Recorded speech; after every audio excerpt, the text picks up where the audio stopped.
any association, industry, or discipline, good communication is an essential tool in achieving the goals of an organization. In healthcare, this is a vital component in ensuring the safety of the patient. Hence, St. Luke's Medical Center regards effective communication to have utmost significance.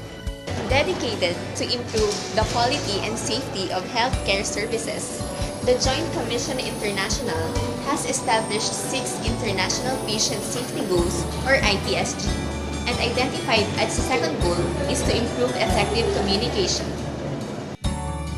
This primarily requires that an organization develops an approach to improve the effectiveness of communication among caregivers.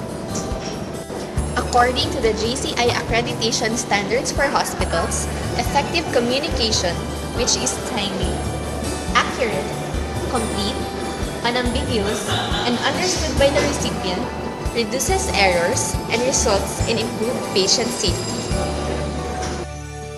Failure in communication can cause serious breakdowns in the continuity of care, inappropriate treatment, and potential harm to the patient.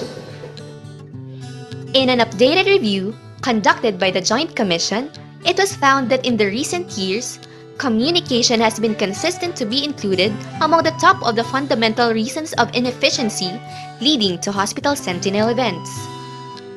There are certain standards and measurable elements that were developed for IPSG number 2. First, it states that hospitals must develop and implement a process that improves the effectiveness of verbal and telephone communication among caregivers. Successful management and care of patients are attributed to the completeness and accuracy of the doctor's orders. To prevent risks arising from poor communication, the prescribing physicians must write all orders in the doctor's progress notes and order sheet. But in certain instances, when the doctor is not available and any delay will compromise the health status of the patient, verbal, telephone, or SMS orders are authorized to expedite the medical care of the patient. In this mode of communication, the prescribing physician shall state clearly the full name of the patient, the medication, treatment or any specific order, its purpose or indication, and the date and time it is expected to be done. It is important to pay further attention to figures or values and for medications that sound alike. To prevent ambiguity, spelling out of some words may also be requested. Clarification and confirmation may also be essential for any order that seems inappropriate or duplicating. The telephone messages and orders log comes in handy when receiving these orders. Also, reading back of the entire order to the prescribing doctor must always be performed, and the complete order must be transcribed in the doctor's order sheet. Within 24 hours, all verbal, telephone, and SMS orders made must be countersigned by the ordering doctor. Remember that verbal or telephone orders shall not be accepted for any of the following categories: chemotherapy treatment, do not resuscitate or DNR order, or withdrawal of life support order.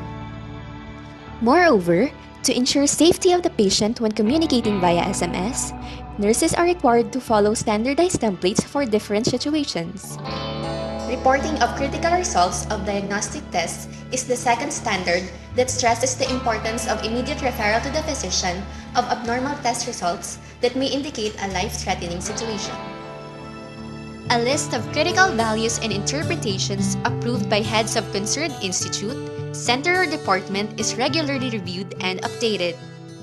For any panic value result obtained, the performing technologist or laboratory staff shall be responsible for notifying both the doctor who requested the test and the unit where the patient is admitted.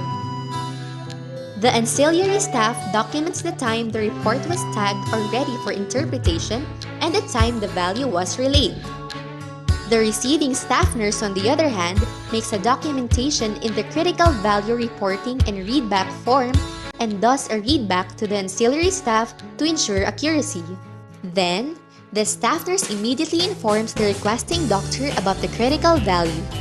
And when the physician is not available, or if no response is received within 15 minutes, the resident, fellow, or house consultant shall be notified.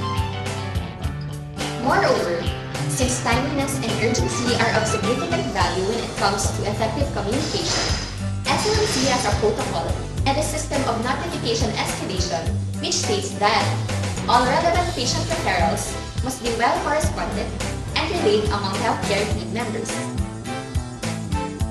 Notification could be done through direct communication or face-to-face or via phone call. The doctor who was informed of the concern must respond right away so that immediate interventions shall be carried out at once. In certain instances when there is no response received from the doctor who was notified, the nursing staff shall be guided by the call tree notification escalation process. First, a patient concern must be reported to the unit charge nurse personally within 5 minutes. The charge nurse must act within 5 minutes and notify the members of the concerned healthcare team. The resident in charge of the patient or the unit must call back or show up within 5 minutes to the nurse's station and see the patient. If there is no response, a second call shall be made to the senior resident or fellow or house consultant within 3 minutes. If still unavailable, a third call may be necessary that requires that within 5 minutes, both the consultant and the nurse unit manager or department manager or house manager shall be notified. The manager who received the call must personally go to the unit to monitor the events and apprise the associate director for clinical practice or the vice president and head of the nursing care group or both as necessary.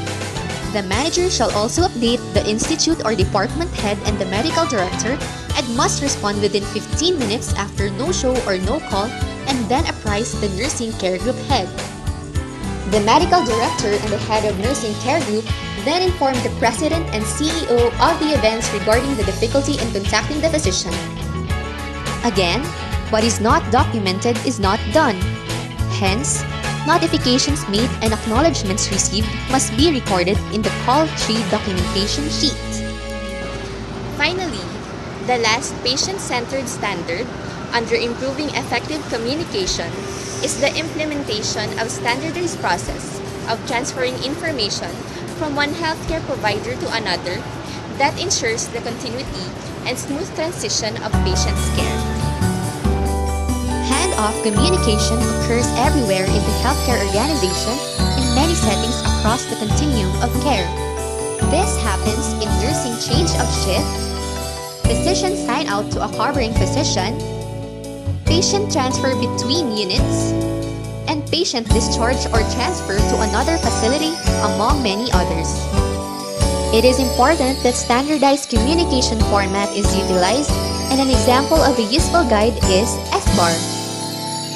It is an acronym for S, situation, B, background, A, assessment, and R, recommendation. It is effective in bridging differences in communication styles, helping healthcare team members to be in the same page.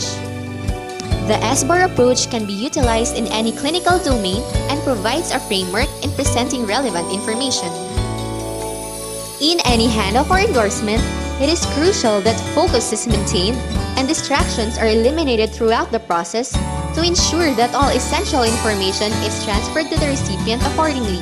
Similarly, for any handoff that took place, documentation is essential as a proof of the communication that occurred. Truly, effective communication is of paramount importance and has a key role in healthcare delivery.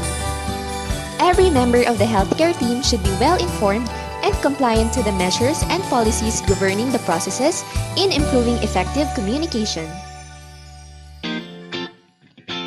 All of these are directed towards one goal: ensuring patient safety.